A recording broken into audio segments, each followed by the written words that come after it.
নমস্কার বন্ধুরা, আমি মৌসুমি রান্নাঘরে আপনাদের স্বাগত। আজ আমি রান্না করব চিড়ে দিয়ে জলখাবারের নাস্তা। ভালোই গরম হয়ে গেছে, তাতে আমি অল্প একটু সরষের তেল দিয়ে দিব।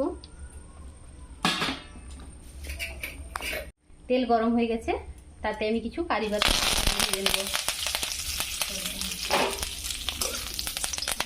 কিছু চিনে বাদাম একসাথে ভালোভাবে ভেজে নেব।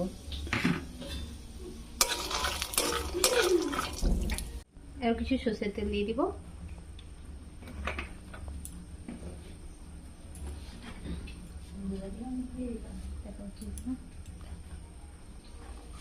ছোট ছোট করে কেটে রাখা আলুগুলো ভালোভাবে ভেজে নিব।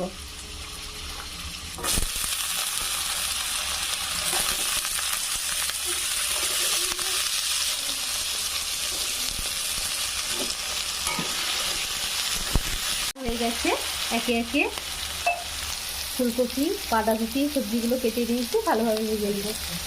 সাদা তেল গরম হয়ে গেছে, এবার আমি তাতে কাঁচা চিড়ে দিয়ে অল্প একটু নুন দিয়ে ভালোভাবে ভেজে নিব।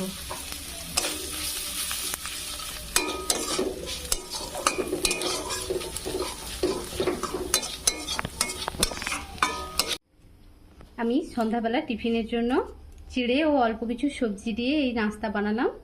ভালো লাগলে লাইক, শেয়ার ও সাবস্ক্রাইব করতে ভুলবে না কিন্তু।